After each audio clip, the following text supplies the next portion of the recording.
سنتوں کی ہر طرف آئے بہار،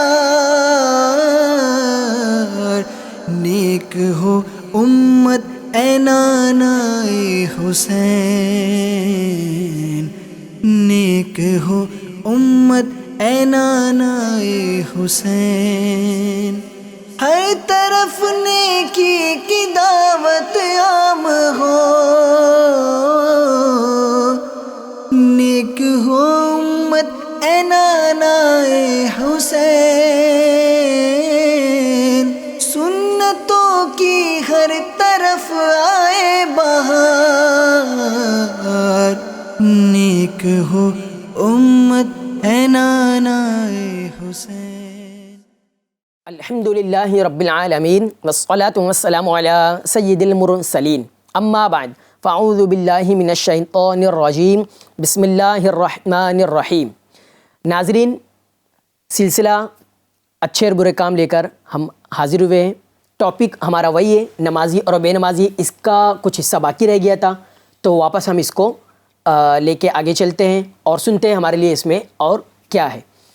تو صادق بھائی، ماشاءاللہ اگلی بار ہم نے جو سنا، نماز پڑھنے کی فضیلت بھی سنی اور نماز پڑھنے کے نقصانات، وعید، عذابات جو آپ نے بتایا، تو یہ بتائیے گا کہ نماز نہ پڑھنے والے کے لیے، قضا کرنے والے کے لیے دنیا میں کیا سزائیں ہیں اور قرآن پاک میں اس کی کیا وعید بیان ہوئی ہے، اس پر روشنی ڈالیے گا۔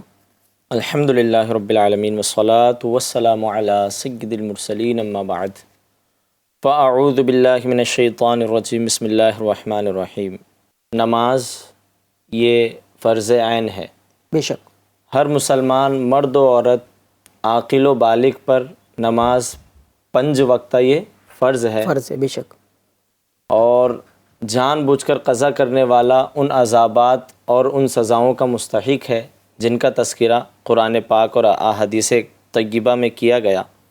قرآن پاک کی ایک آیت ہے، اعوذ باللہ من الشیطان الرجیم، بسم اللہ الرحمن الرحیم، فخلف من بعدهم خلف اضاعوا الصلاة واتبعوا الشہوات فسوف یلقون غیا۔ اللہ اکبر۔ اس کا ترجمہ، تو ان کے بعد ان کی جگہ وہ ناخلف آئے جنہوں نے نمازیں گوائی اور اپنی خواہشوں کے پیچھے ہوئے، تو ان قریب وہ دوزخ میں غی کا جنگل پائیں گے۔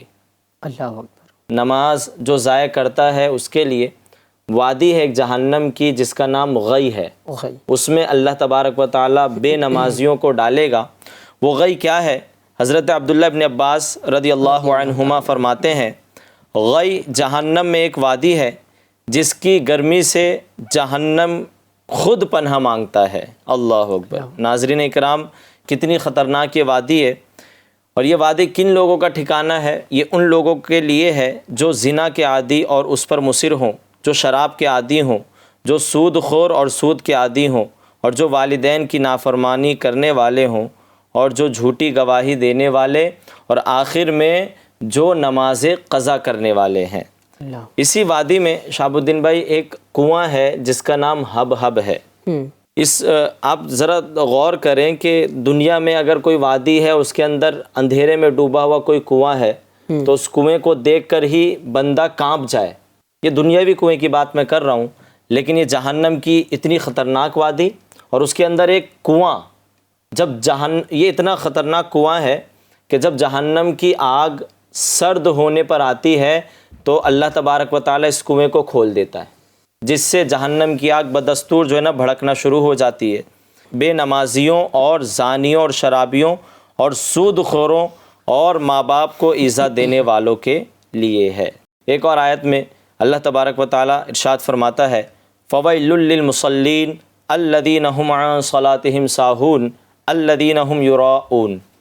تو ان نمازیوں کی خرابی ہے جو اپنی نماز سے بھولے بیٹھے ہیں اور جو دکھاوا کرتے ہیں۔ حضرت عبداللہ ابن عباس رضی اللہ عنہما فرماتے ہیں کہ یہ جو ویل ہے، فَوَيْلٌ لِّلْمُصَلِّينَ، ویل نامی ایک جہنم میں ایک اور وادی ہے جس کا نام ویل ہے، تو یہ بھی اتنی خطرناک وادی ہے کہ اس سے جہنم خود پناہ مانگتا ہے، اس سے بھی مانگتا ہے، اور یہ ان لوگوں کا ٹھکانہ ہے جو نماز کو وقت گزار کر پڑھتا ہے۔ کتاب الکبائر میں منقول ہے کہ یہ اس ویل میں اتنی خطرناک گرمی ہے کہ اگر دنیا کے پہاڑ اس میں ڈالے جائیں تو یہ دنیا کے پہاڑ بھی اس کی گرمی سے پگھل جائے. اللہ اکبر. ناظرین اکرام ذرا غور کریں نا کہ ہمارا یہ نازک سا بدن جو جلتی ہوئی ماچس کی تیلی برداشت نہیں کرتا، پیر کے نیچے آتا ہے تو فوراً انسان ہٹا لیتا ہے. اگر ایک ذرا سی چنگاری آنکھوں میں چلی جائے تو وہ تڑپ جاتا ہے. اتنا کمزور بدن جو مچھر کا ڈنک برداشت نہیں کرتا ہے، وہ اتنی بھیانک جہنم کی آگ کیسے برداشت کر سکتا ہے؟ تو اس سے بہتر ہے کہ ہم جلد سے جلد نمازی پرہیزگار بن جائے تاکہ اللہ تبارک و تعالی ہم سب کو جہنم سے محفوظ فرما دے. آمین یا رب العالمین. اللہ پاک ہمیں جہنم کے عذاب سے بچائے. ناظرین، نماز کی پابندی کرنا ہے اور نماز کی پابندی کرنا ہے. ہر حال میں نماز پڑھنا ہے، کسی حال میں ہمیں نماز نہیں چھوڑنا ہے، چاہے ہم سفر میں ہو، حضر میں ہو، گھر میں ہو، باہر ہو، اپنی شاپ پر ہو، جاب پر ہو، کہیں بھی ہو دنیا میں، نماز اور نماز کی پابندی کرنا ہے. اللہ پاک ہمیں نماز پڑھنے والا بنائے. آمین.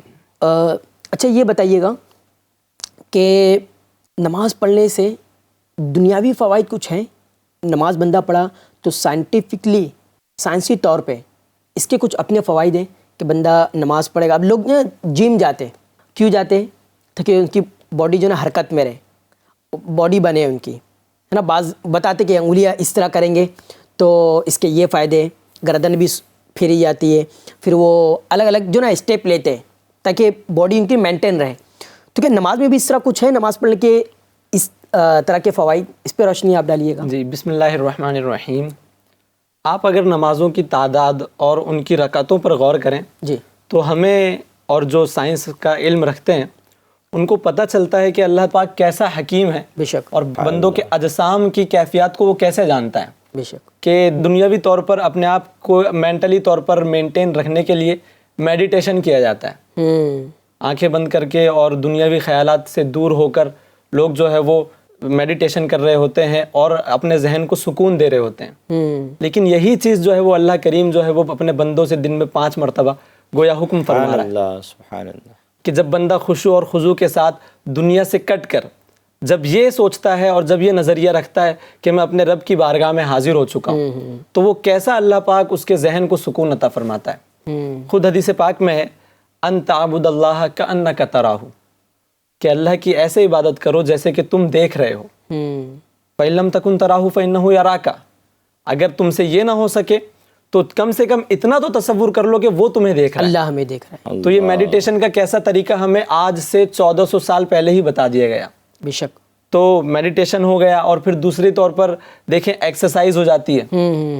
بندہ قیام میں ہے، رکوع میں ہے، سجدے کر رہا ہے، اور جو ہمارا دل ہے، دل جب پمپ کرتا ہے تو ظاہر سی بات ہے کہ ایک جب موٹر ہوتا ہے تو اس کو پانی نیچے بھیجنا، پانی کو یہ آسان ہوتا ہے، لیکن اوپر پہنچانے میں اس کو فورس لگتا ہے. صحیح ہے. تو یہ جو ہمارا دل ہے، ہمارا جب باڈی کے جو دل کا کام جو ہوتا ہے وہ باڈی میں بلڈ پرووائڈ کرنا ہوتا ہے اور بلڈ وغیرہ پہنچاتا ہے یہ. تو جب بندہ سجدے میں جاتا ہے، بلڈ پہنچاتا ہے، تو ذہن تک، دماغ تک بلڈ پہنچنے میں کافی رکاوٹ ہوتی ہے کیونکہ یہ اوپر ہے اور کافی پریشر لگتا ہے. صحیح.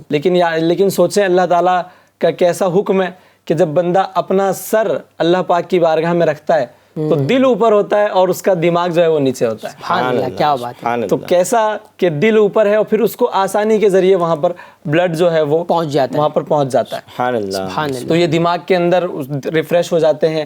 اور آپ سوچیں نماز سے پہلے ہم کیا کرتے ہیں؟ وضو کرتے ہیں. صحیح. تو وضو کے اتنے سارے فوائد ہیں کہ آج کل لوگ جو ہے وہ اپنے ہاسپٹل کے اندر جو ہے وہ اپنے مریضوں کو وہ کروا رہے ہوتے ہیں. جی.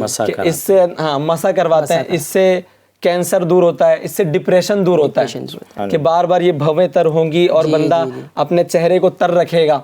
تو حسن تو الگ اللہ کریم. اور آپ یہ بھی دیکھیں کہ حسن، اور جب بندہ اس میں رہتا ہے ٹریفک وغیرہ میں، طرح طرح کی پولیوشن کا دور ہے اور آتے ہیں چہرے پر، لیکن اللہ تعالیٰ نے کیسا ہمیں یہ نظام عطا فرمایا کہ دن میں روزانہ تقریباً 5 بار بھی وضو کریں تو کیسا چہرہ دھلتا ہے، ہاتھ دھلتا ہے. ان اللہ علیم حکیم. بالکل. اس سے ایک ریفریشمنٹ. یہ بھی سنا ہوں کہ ایک پاگل خانے کا ہاسپٹل ہے، وہاں پر وہ جو ڈاکٹر ہے وہ اپنے جو مریض ہے اس میں وہ روزانہ مریضوں کے گردن پہ نا وہ پانی لگاتا مسا ہے, کرواتا ہے. ہاں مسا کرواتا ہے جی. تو وہ بتاتا ہے کہ اس سے جو ہے نا ان کو راحت ملتی ہے اور ان کے جو پاگل پن ہے اس میں کمی آتی ہے وہ. سبحان اللہ. تو اس نے بولا کہ مسلمان جو وضو بناتے پانچوں ٹائم, اس کی برکت ان کو ملتی ہے اور یہ مسلمانوں میں پاگل پن کا جو مرض ہے یہ نہیں زیادہ پایا جاتا, کیونکہ مسلمان نماز پڑھتا ہے اور نماز سے پہلے وضو بناتا ہے اور وضو میں سر کا مسا کرتا ہے اور گدی پہ جو ہے ہاتھ پھیرتا ہے, جو گلا ہاتھ پہنچ ہی جاتا ہے وہاں پر. سبحان اللہ, ان اللہ علیم حکیم, اللہ پاک حکمت والا ہے. بالکل ایسے ہی ہے. نماز میں اللہ پاک نے فرما دیا کہ اقیم الصلاۃ, نماز قائم کرو. نماز قائم کرو. اب پڑھنی کیسے ہے؟ پڑھنی کیسے؟ تو اس کا فیصلہ نبی پاک صلی اللہ علیہ وسلم جو حکیموں کے حکیم ہیں, بے شک پیارے آقا نے یہ ہمیں طریقہ عطا فرمایا. اس میں بھی کئی حکمتیں ہیں. ایک تو یہ حکمت بیان ہوئی, سائنٹیفک ریزن یہ تھا, لیکن پہلے قیام ہے, پھر رکوع ہے, پھر سجدہ ہے. نبی پاک کی ہر بات میں جو ہے حکمت تھی. بے شک ڈھیروں موتیاں ہمیں چننے کو ملتے ہیں. میرے آقا نے فرمایا کہ نماز تو پڑھو, حکم ہو گیا, لیکن کیسے پڑھنی ہے؟ صلو کما رأیتمونی اصلی, اس طرح نماز پڑھو جس طرح تم مجھے نماز پڑھتے ہوئے دیکھ رہے ہو. اللہ اکبر. کوئی نبی پاک نے اس میں کچھ ارکان رکھے, قیام ہے, رکوع ہے, سجدہ ہے. اب دیکھیں یہ کیوں رکھے, اس میں بھی حکمت ہے. کچھ فرشتے ہیں اللہ پاک کے, تو وہ صرف قیام میں ہیں, وہ رکوع نہیں کر سکتے. کچھ فرشتے صرف رکوع میں, وہ سجدہ نہیں کر سکتے, قیام نہیں. کچھ فرشتے ایسے جو سجدے میں. اور آپ اللہ کی مخلوق پر غور کریں, جو شجرات ہے, درخت ہیں, وہ صرف قیام میں, قیام کی حالت میں اسٹیٹ ہے. ہاں, اور جو چوپائے ہیں وہ رکوع میں, رکوع کی طرح. ہاں, اور جو حشرات الارض ہے, چیٹیاں وغیرہ ہے, وہ سجدے میں ہیں, سجدے میں. اور جو مینڈک وغیرہ ہے وہ قعدے میں ہے, جلوس میں ہے. اس طرح سے ان کا حید ہوتی ہے. میرے آقا صلی اللہ علیہ وسلم نے ہمیں نماز کا وہ طریقہ عطا فرمایا کہ چاہے وہ جمادات کی نماز ہو یا جانوروں کی عبادت ہو, ملائکہ کی عبادت ہو, ان سب کو جمع کر کے میرے آقا نے ایک طریقہ عطا فرمایا کہ تم نماز پڑھو. نماز میں شجرات کا قیام بھی ہے, فرشتوں کا قیام بھی ہے, اور نماز میں چوپایوں کا رکوع بھی ہے, فرشتوں کا رکوع بھی ہے. تو ساری مخلوقات کی عبادت سمیٹ کر ہمیں نماز میں عطا کی گئی. سبحان اللہ, کیا بات ہے. یعنی ہماری عبادت اور ملائکہ کی عبادت مشابہت رکھتی ہے. سبحان اللہ. یعنی ملائکہ جو ہے کوئی قیام میں, جیسے کہ آپ نے بتایا قیام میں ہے, کوئی رکوع میں ہے, اور کوئی سجدے میں. اچھا, ایک جماعت ہے فرشتوں کی, وہ قیام میں, تو قیامت تک قیام میں رہے گی. قیام میں رہے گی. ایک رکوع میں تو قیامت تک رکوع میں رہے گی. ایک سجدے میں تو قیامت تک سجدے میں ہوگی, ہے نا, یہی ہے. اور سبحان اللہ, ہمیں جب تک کہ ہماری آخری سانس باقی ہے تو ہم قیام میں بھی رہیں گے, قیام بھی کرتے رہیں گے, رکوع بھی کرتے رہیں گے, سجدے بھی کرتے رہیں گے. سبحان اللہ. سبحان اللہ. کہا جاتا ہے کہ بندہ جب سجدے میں جاتا ہے تو خدا کے سب سے زیادہ وہ قریب ہوتا ہے. اب جو یہ پارٹ ہے نا, یہ والا باڈی کا جو پارٹ ہے, یہ سب سے اہم ہے. یہ گردن سب سے اہم ہے, یہ آنکھیں سب سے اہم ہے. صحیح. اور باڈی کے پارٹس اور بھی اہم ہیں, لیکن یہ جو سر ہے یہ سب سے زیادہ اہم ہے. صحیح. اس میں منہ بھی ہے جس سے ہم بولتے ہیں, اس میں آنکھیں ہیں جس سے ہم دیکھتے ہیں, کان ہے جس سے سنتے ہیں, یہاں دماغ ہے ہمارا, یہ جو سارے سسٹم کو چلاتا ہے. تو بندہ اپنے سب سے اہم پارٹ کو سب سے نیچے لا کے خدا کی بارگاہ میں جھکا دیتا ہے, اور پھر کہتا ہے سبحان ربی الاعلی, سبحان ربی الاعلی. تو اللہ پاک کتنا خوش ہوتا ہوگا. بے شک. بالکل. نماز میں اللہ پاک کی خوشنودی بھی ہے, اللہ پاک راضی بھی ہوتا ہے, اور کئی دنیاوی فائدے بھی ہیں اس میں, جیسا کہ ہمارے شارق مدنی صاحب نے بیان کیا. ایک اور فائدہ میں عرض کر رہا تھا کہ اللہ پاک نے جو نمازوں کو وقت باندھا ہوا فرض قرار دیا قرآن شریف کے اندر, تو اس کے اندر بتایا جاتا ہے کہ بندہ جب نماز پڑھتا ہے تو وہ کیسا پنسول ہو جاتا ہے. یعنی اس کے اندر پنسویلٹی اور وقت کی پابندی کیسے آ جاتی ہے. آپ نے بارہا دیکھا ہوگا کہ کئی ٹرینیں لیٹ ہو جاتی ہے, بڑی بڑی فلائٹ مس ہو جاتی ہے, اور اپنے وقت سے کبھی تاخیر کبھی مقدم ہو جاتی ہے. لیکن یہ کبھی نہیں سنا ہوگا کہ فلاں مقام پر فلاں نماز جو ہے وہ یہ ترک کر دی گئی یا وقت سے ہٹ کر ہو گئی.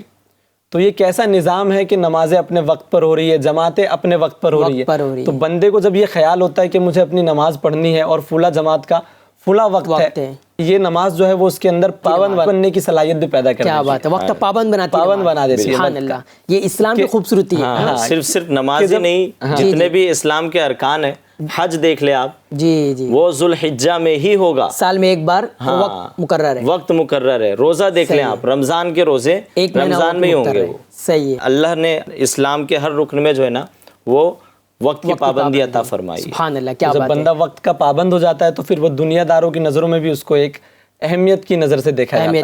اچھا, پھر وہ دنیاوی فائدہ ہے. ہاں, پھر وہ اپنی جو نا لائف میں, پریکٹیکل لائف میں بھی پھر وہ وقت کا پابند ہو جاتا ہے.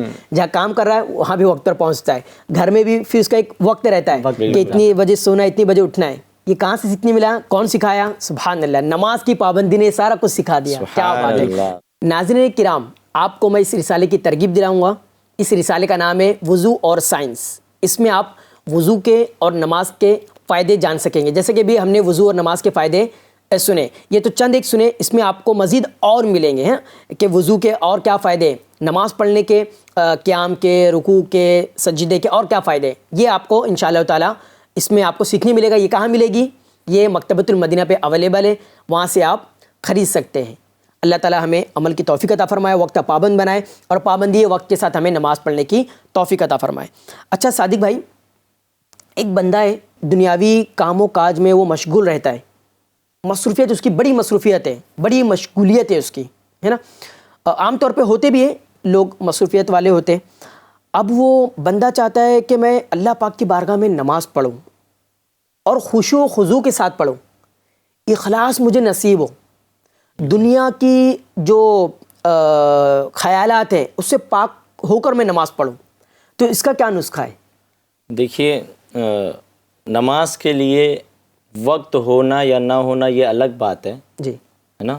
نماز کے لیے توفیق ملتی ہے تو بندہ نماز پڑھتا ہے. بے شک, توفیق پر. ہاں, صحیح. وقت ضروری نہیں ہے, توفیق ضروری ہے. توفیق. بڑا پیارا واقعہ مجھے یاد آ رہا ہے کہ ایک سیٹھ صاحب اور ایک ان کا نوکر, جی, دونوں جا رہے تھے. اچانک نماز کا ٹائم ہوا تو جو نوکر تھا, غریب تھا, وہ اندر جا کر نماز ادا کرنے لگا. تھوڑی سی تاخیر ہو گئی اسے آنے میں, تو سیٹھ نے کہا کہ تمہیں باہر آنے سے کس چیز نے روکا؟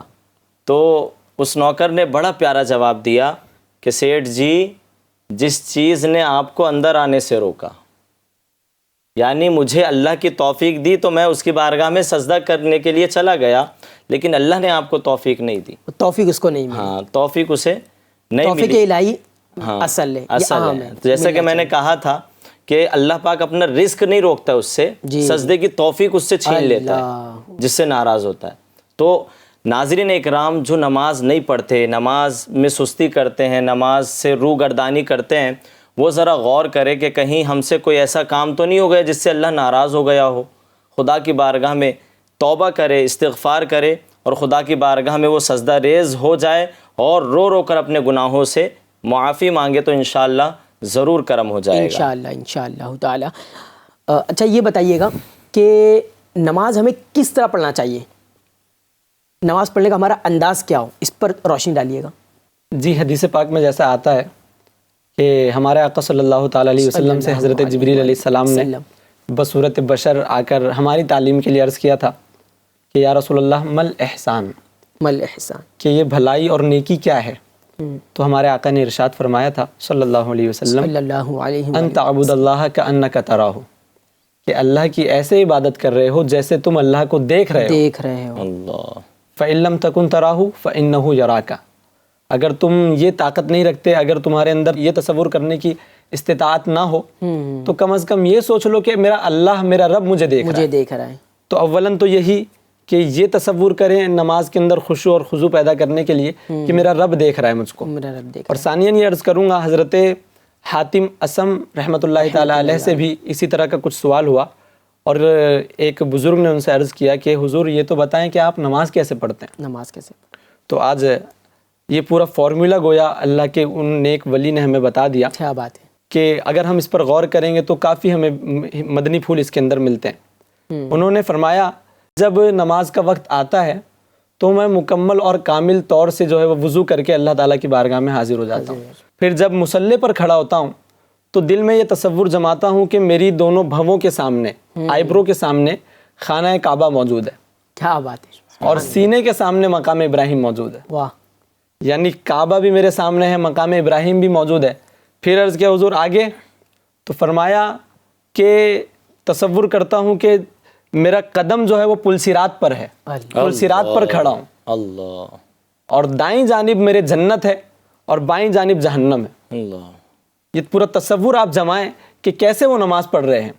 اور پھر فرمایا کہ جیسے ملک الموت علیہ السلام میرے پیچھے ہو، یہ تصور کرتا ہوں، پل صراط پر کھڑا ہوں، دائیں جانب جنت ہے، بائیں جانب جہنم ہے، پیچھے ملک الموت علیہ السلام ہے، اور پھر یہ سوچتا ہوں کہ میرا رب میری ظاہری حالت بھی جانتا ہے اور میرے دل کے اندر آنے والے خیالات کو بھی جانتا ہے کہ میرا دل کہاں گھوم رہا ہے، کہاں بھٹک رہا ہے یا پھر نہیں بھٹک رہا، وہ تمام ظاہر اور باطن کا علیم و خبیر ہے، سب جانتا ہے۔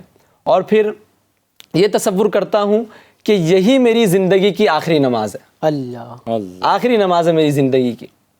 پھر اخلاص کے ساتھ اللہ پاک کی بارگاہ میں تکبیر تحریمہ کہہ کر کھڑا ہوتا ہوں، اور پھر جب قرأت کرنے کی باری آتی ہے تو بڑے غور اور خوض کے ساتھ، بڑے تفکر اور فکر کے ساتھ میں اللہ تعالیٰ کی مبارک آیات کو، اس کے کلام کو پڑھتا ہوں۔ تو چونکہ معنی بھی سمجھ میں آ رہا ہے اور غور بھی کر رہے ہیں تو اس کے اندر کافی لطف آ رہا ہے۔ پھر جو ہے میں اس پر غور کرتے کرتے جب رکوع کرتا ہوں تو عاجزی انکساری کے ساتھ، جب سجدہ کرتا ہوں تو اللہ تعالیٰ کی بارگاہ میں گڑ گڑاتے ہوئے، تو گویا میں جو ہے وہ پوری نماز اپنی ایسے ادا کر لیتا ہوں۔ سبحان اللہ، یہ سوچیں یہاں پر ہمیں بھی ایسا تصور نصیب ہو جائے، اللہ پاک ہمیں بھی ایسا شوق و ذوق عطا کر کے اس انداز سے ہم نماز پڑھیں۔ یہ جو ہمارے اکثر اسلامی بھائیوں کی شکایت ہوتی ہے کہ ہمیں نماز میں خشوع اور خضوع نہیں مل رہا، تو ان کی بارگاہ میں عرض کروں گا کہ آپ کم از کم وہ آیات اور وہ صورتیں جو آپ نماز میں پڑھتے ہیں ان کی آپ تفاسیر پڑھ لیں، ان کا ترجمہ پڑھ لیں، ہو سکے تو یاد کر لیں۔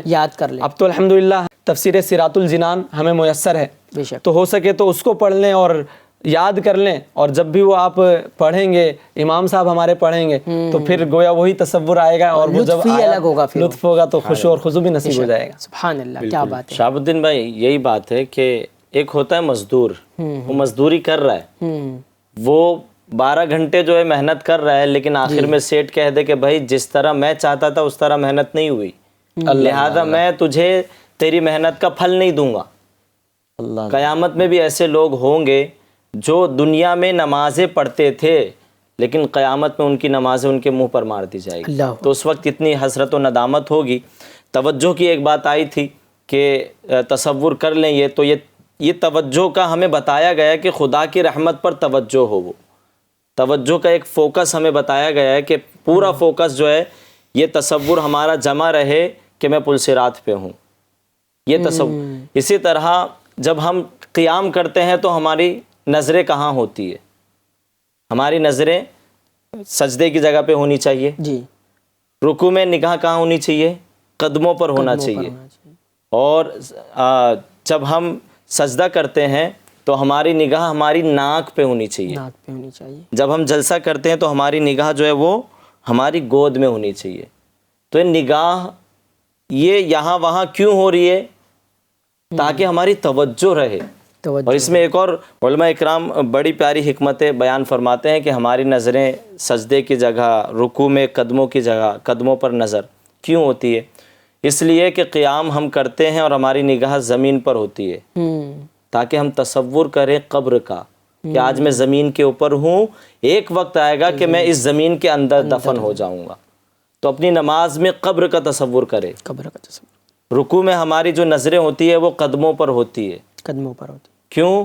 تاکہ ہم جو اپنی موت کو یاد کرے کہ جب روح نکلنا شروع ہوتی ہے تو روح جو جس ابتدا ہوتی ہے وہ قدموں سے ہوتی ہے، قدموں سے روح نکلنا شروع ہوتی ہے۔ اسی طرح سجدے میں ہماری جو نظریں ہوتی ہے وہ ناک پر ہوتی ہے، کیوں؟ تاکہ ہمیں عذاب قبر یاد آ جائے کہ جب مردہ قبر میں داخل ہوتا ہے اور گنہگار ہے، اللہ نہ کرے، اللہ پاک ہماری قبر کو شاد و آباد فرمائے، اگر بندہ گنہگار ہے تو سب سے پہلے اس کا جو جسم کا حصہ کھائیں گے وہ سب سے پہلے جو حصہ ہوگا وہ ناک ہوگی، تو قبر میں سب سے پہلے حصہ جو ہے وہ کیڑے ناک کھائیں گے مردے کی، اللہ اکبر، تاکہ اسے عذاب قبر یاد آ جائے۔ پھر وہ جلسے میں نظروں کو اپنی گود میں رکھتا ہے تاکہ اسے اپنے اعمال یاد آ جائے کہ میری گود تو خالی ہے، ہاں نیکیوں سے خالی ہے، نیکیاں کچھ ہے نہیں، تو میں جنت میں کیسے جاؤں گا؟ یہاں جو ہے ناظرین اکرام، یہاں کاغذ کے نوٹ کمانا آسان نہیں ہے، تو جنت کی نعمتیں اتنی سستی نہیں ہیں کہ کسی کو بھی دے دی جائے. اس کے لیے بھی تو ہمیں جو اللہ کی عبادت کرنی پڑے گی. ایک بہت پیارا واقعہ، حضرت ابراہیم بن ادہم طہارت خانے پر تشریف لے گئے. تو پہلے پیسے لیے جاتے تھے، تو طہارت خانے والے نے آپ کو روک دیا، آپ کے پاس پیسے نہیں تھے، تو آپ زار و قطار رونے لگے. تو اس نے کہا کہ رونے کی کوئی ضرورت نہیں، آپ چلے جائیے. آپ کہا کہ میں اس لیے نہیں رو رہا کہ تم نے روک دیا ہے. مجھے وہ منظر یاد آ گیا کہ آج میرے پاس پیسے نہیں ہے تو یہ جو خبیثوں کا گھر ہے، شیاطین کا گھر ہے، اس میں بغیر پیسے کے انٹری نہیں ہے.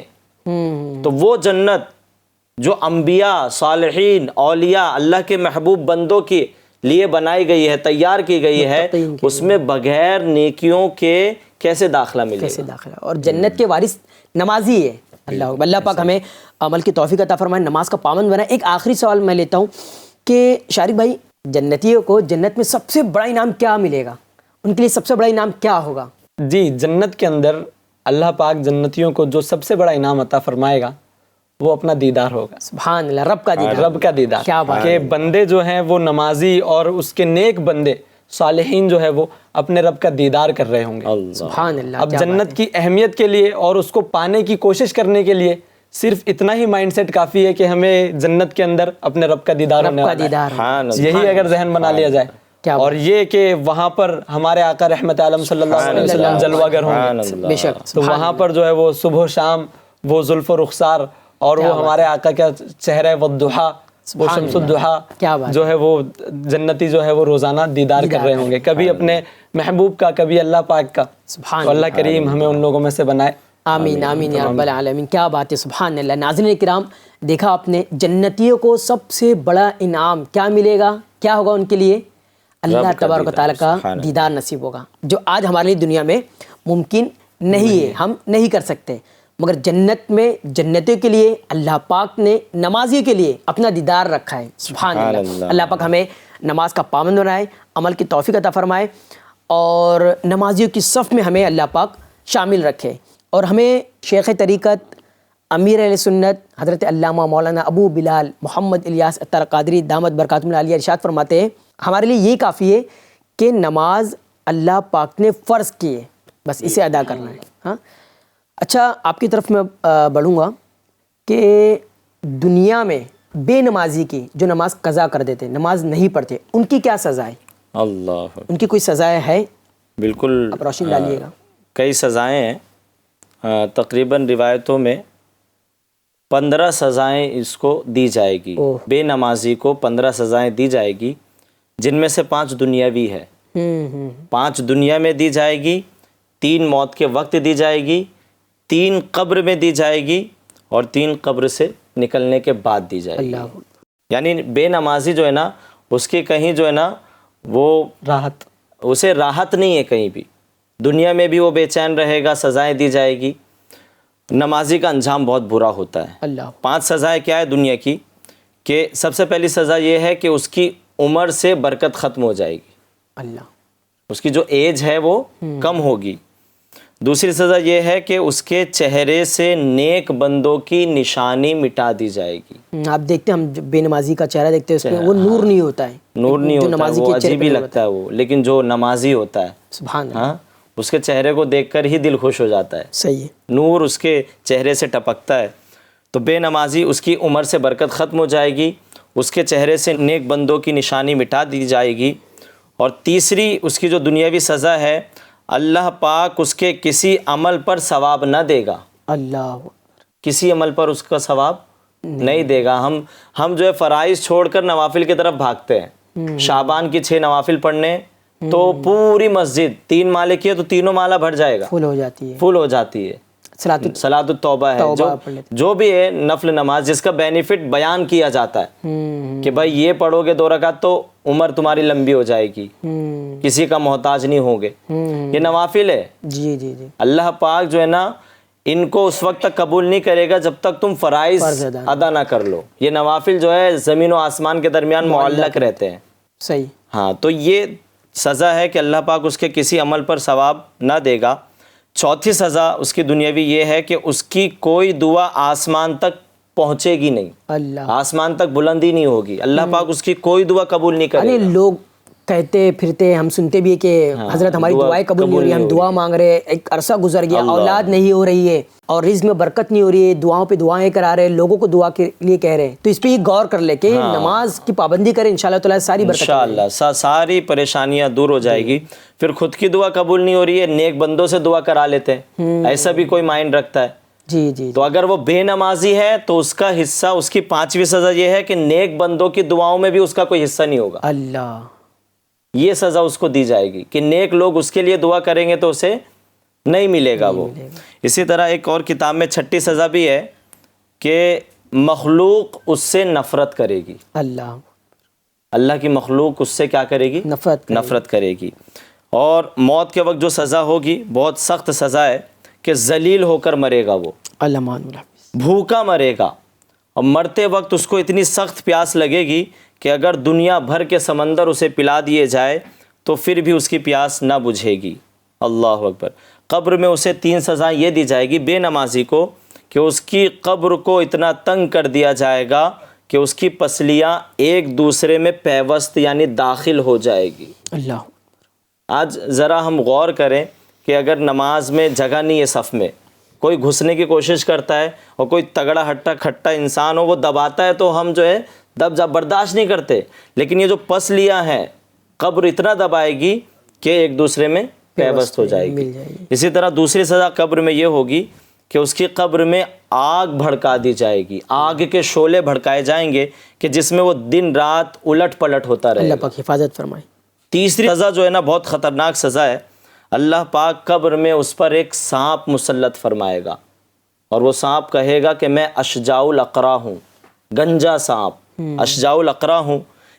اس کی آنکھیں آگ کی سی ہوگی، ناخون لوہے کے ہوں گے، ہر ناخون کی لمبائی 1 دن کی مسافت تک کی ہوگی۔ وہ میت سے کلام کرتے ہوئے کہے گا میں گنجا سانپ ہوں، اس کی آواز بجلی کی سی کڑک دار ہوگی۔ وہ کہے گا کہ مجھے میرے رب نے حکم دیا ہے کہ نماز فجر ضائع کرنے پر تجھے ڈستا رہوں، نماز فجر ضائع کرنے پر طلوع آفتاب تک ڈستا رہوں، اور نماز ظہر ضائع کرنے پر عصر تک مارتا رہوں، اور نماز عصر ضائع کرنے پر نماز مغرب تک مارتا رہوں، اور نماز مغرب ضائع کرنے پر نماز عشاء تک مارتا رہوں، اور نماز عشاء ضائع کرنے پر نماز فجر تک مارتا رہوں۔ جب بھی وہ مردے کو مارے گا تو وہ مردہ 70 ہاتھ زمین کے اندر دھس جائے گا۔ اللہ پاک حفاظت فرمائے۔ 3 سزائیں یہ ہے کہ اس کا حساب سختی سے لیا جائے گا۔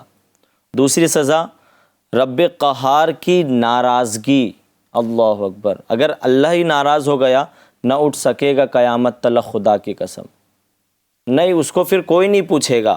اور تیسری سزا یہ ہے کہ اللہ پاک اسے جہنم میں جانے کا ارشاد فرما دے گا کہ اسے جہنم میں لے جاؤ، اور تارک نماز قیامت تک کسی عذاب میں مبتلا رہے گا۔ الامان والحفیظ۔ ناظرین کرام، دیکھا آپ نے کہ بے نمازی جو ہوتا ہے، نماز قضا کر دیتا ہے، اس کے لیے کتنی سخت سزا ہے کہ دنیا میں بھی اس کے لیے سزا ہے، نزا کے وقت بھی وہ تکلیف میں راحت میں نہیں ہے، اسی طرح جب وہ قبر میں پہنچے گا وہاں بھی عذاب میں مبتلا ہوگا، قبر سے اٹھے گا قیامت کے دن وہاں بھی وہ سزا پائے گا۔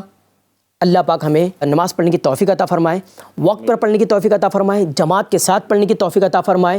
اللہ پاک ہمیں نماز کا پابند بنائے، نماز پڑھنے والوں میں شامل رکھے، عاشق نماز بنائے، آمین یا رب العالمین۔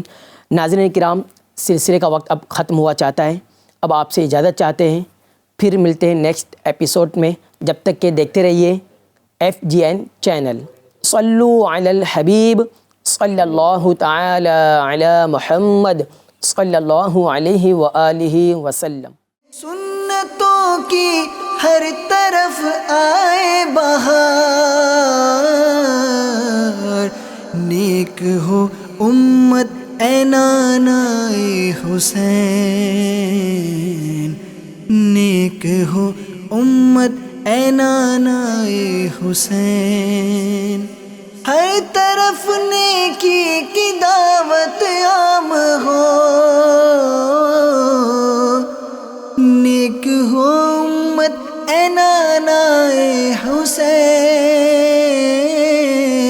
سنتوں کی ہر طرف آئے بہار، نیک ہو امت ہے نانائے حسین۔